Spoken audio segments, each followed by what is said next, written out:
1859년의 어느 날 미국의 농부 라이먼 커틀러는 커다란 흑돼지 한 마리가 자신의 밭을 돌아다니며 농작물에 피해를 입히는 것을 발견하게 되었습니다.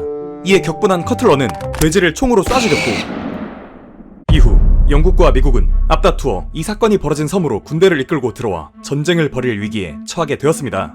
도대체 왜 두 나라는 이 돼지 한 마리 때문에 군사적 충돌을 불사하고자 했던 것일까요? 이를 이해하기 위해서 우리는 우선 이 돼지가 사망한 날로부터 13년 전으로 거슬러 올라가 보아야 합니다.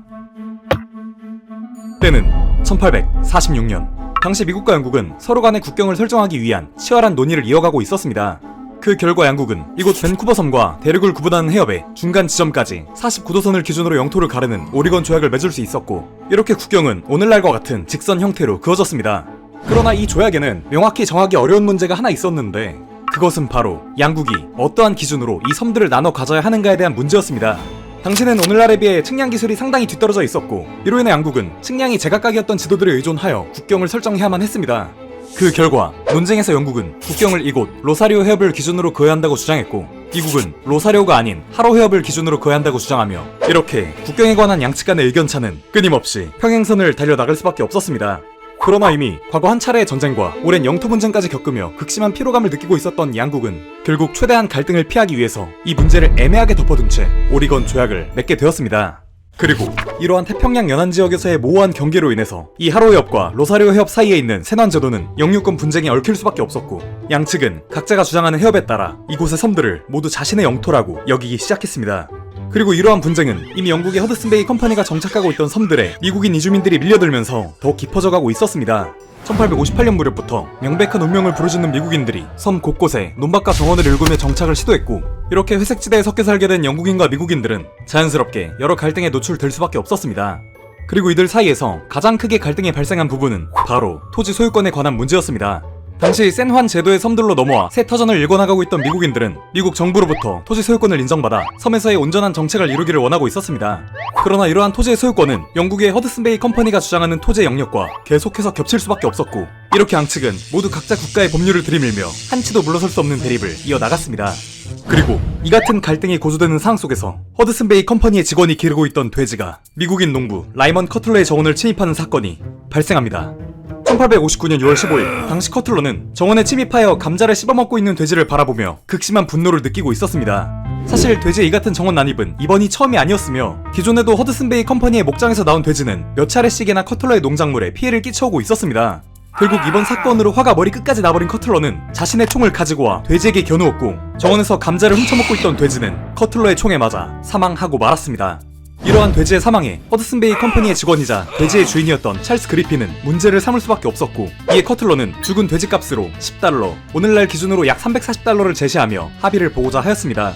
그러나 그리핀은 이러한 금액에 턱도 없다고 주장하며 커틀러가 제시한 금액의 10배에 해당하는 $100를 제시하고 나섰는데, 이 같은 요구가 말도 안 된다고 느낀 커틀러는 애초에 돼지가 자신의 정원에 먼저 침입한 것이 문제라고 반발하며 돼지값을 지불하는 것을 거부하고 나섰습니다. 결국 이러한 커틀러의 태도에 분노한 그리핀은 영국 식민지 당국에 이 사건을 신고하며 커틀러를 처벌할 것을 요구했습니다. 이후 허드슨베이 컴퍼니의 고위 관리자와 밴쿠버의 시의원이 조사를 위해 섬에 방문하며 사건은 점점 커져갔고, 영국 측 고위 인사들의 사건 개입에 위기감을 느낀 커틀러와 미국의 정착민들은 커틀러를 보호하기 위한 집회를 이어나갔습니다. 그리고 이러한 상황 속에서 당시 오리건주를 지휘하던 윌리엄 하니 준장 또한 세난섬의 돼지 사망 사건을 알게 됩니다. 윌리엄 하니는 과거 흑인 노예를 때려 죽이거나 원주민을 잔혹하게 학살하고 멕시코와의 전쟁 중에는 상관의 명령에 따르지 않는 등 불같은 성격으로 제멋대로 행동한 바 이미 미국 내에서 망나니 같은 놈이라고 정평이 나 있던 인물이었습니다. 그리고 이러한 하니의 또 다른 특징은 바로 지독한 민족주의자로서 영국인을 극도로 혐오한다는 것이었습니다. 당시 하니 준장은 이 같은 영국의 행위가 섬에 정착한 미국인들의 권리와 주권을 무시하는 모욕적 행위라고 반발하며 즉각 대응에 나섰습니다. 1859년 7월 중순, 하니는 자신의 부하장교인 조지 피켓 대위로 하여금 당장 세난 섬으로 출격하라는 명령을 하달했습니다. 그렇게 약 70명가량의 피켓의 군대는 7월 26일 저녁 세난 섬에 도달하였고, 다음날 아침부터 본격적으로 요새를 건설하고 깃발을 꽂고 영유권에 관한 선언문까지 게시하며 영국에 대한 대대적인 대응을 이어나갔습니다. 이곳은 미국의 영토이므로 미국의 법률 이외에 어떠한 법률도, 그리고 미국 이외 지역의 그 어떠한 법원도 이 섬에서 인정되거나 허용되지 않는다. 이렇게 미국이 군대를 세난 섬에 주둔 함은 물론 아예 배타적 지배권까지 주장하고 나서면서 영국의 식민지 당국은 크게 당황할 수밖에 없었습니다. 특히 당대 최강을 자랑하던 대영 제국에 태평양 북서부처럼 전략적으로 중요한 지역에서 다른 국가에게 굴복하는 모습을 보일 여유 따위는 없었고, 이렇게 밴쿠버 섬의 총독 제임스 더글러스는 미국에 대항한 군사적 조치를 내리기로 결심합니다. 결국 더글러스는 함장들에게 즉각 섬으로 출격하라는 명령을 내렸고, 이렇게 영국 측 군함까지 섬에 도달하면서 긴장은 전례 없는 수준으로 고조되며 사소한 도발에도 전면전으로 확산될 수 있는 불안정한 상황이 이어지고 있었습니다. 그리고 이 모든 게 바로 이 돼지 한 마리 때문에 벌어진 일이었습니다. 8월 초까지 미군은 14문의 대포와 500명에 달하는 병력을 결집시켰고, 영국은 70문의 대포와 1000여 명의 대규모 병력으로 맞대응하며 섬 내의 상황은 점점 더 악화되어 갔습니다. 그리고 이렇게 영국의 병력이 미군을 압도하는 상황 속에서도 한이 중장은 피켓 대위에게 영국의 추가적인 병력이 절대 군함에서 내리지 못하게 만들라고 명령을 내렸습니다. 이러한 명령으로 인해 피켓은 미군의 압도적 열세에도 불구하고 요새와 포대를 구축하며 영국군의 행동 하나하나를 예의주시해 나갔습니다. 한편 더글러스 총독이 미국과의 충돌을 가능한 피하라는 명령을 내린 이후 영국 측의 장군과 장교들은 전력상의 압도적인 우위에도 불구하고 미군의 웬만한 행동에 대해서는 반응하지 않는 방향으로 대처를 이어나갔습니다. 당시 병력을 이끌고 있던 혼비 함장은 태평양 지역의 총사령관인 베인스 제독이 섬에 오기 전까지 최대한 자제력을 발휘하며 미군과의 교전을 끝까지 회피할 수 있었고, 이후 섬에 도달한 베인스 제독 또한 지금까지의 사건을 자세히 전달받은 뒤 돼지 한 마리 죽은 일 가지고 영미양국이 전쟁을 벌이는 일 따윈 결코 벌어져서는 안 된다고 강조하며 미국과의 교전을 최대한 회피하라는 명령을 이어나갔습니다.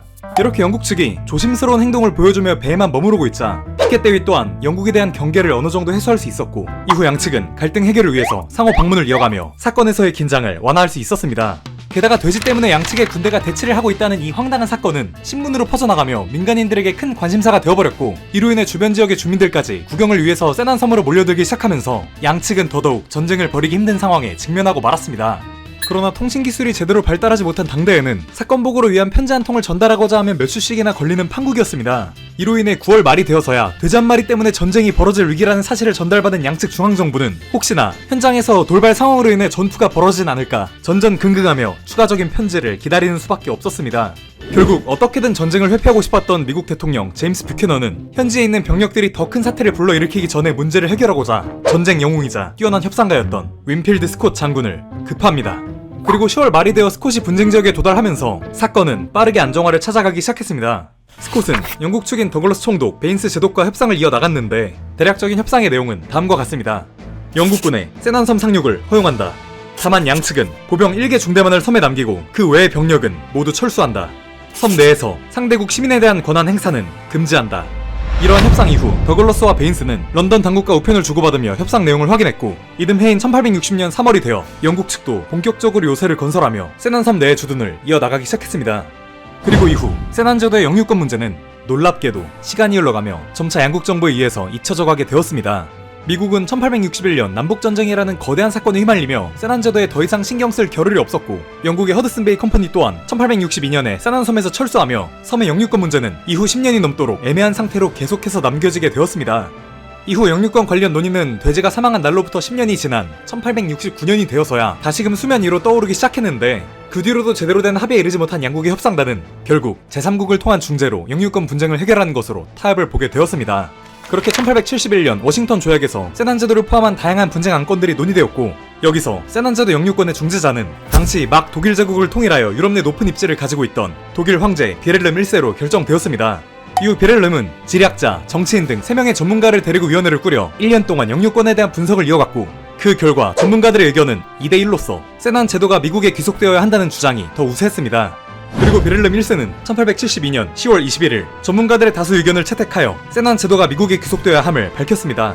이러한 중재안에 대해서 영국 측도 별다른 반발 없이 동의를 표했고, 이후 섬에서의 철수를 진행해 나갔습니다. 그렇게 1872년 11월 영국군이 섬에서 완전히 철수하는 것으로 돼지 전쟁은 마무리되었고, 이후 세난 제도는 분쟁 지역에서 온전한 미국의 영토로 확정될 수 있었습니다. 그리고 이 결정은 세난 제도뿐만 아니라 당시의 국제관계에도 중요한 전환점을 마련하였습니다. 이 사건은 국제분쟁을 평화적이고 합리적인 방식으로 해결할 수 있다는 가능성을 보여주었으며, 비렐름 1세 또한 중재자로서의 역할을 성공적으로 수행함으로써 강대국 정치에서 독일 제국의 영향력을 더욱 드높이는 계기가 될 수 있었습니다.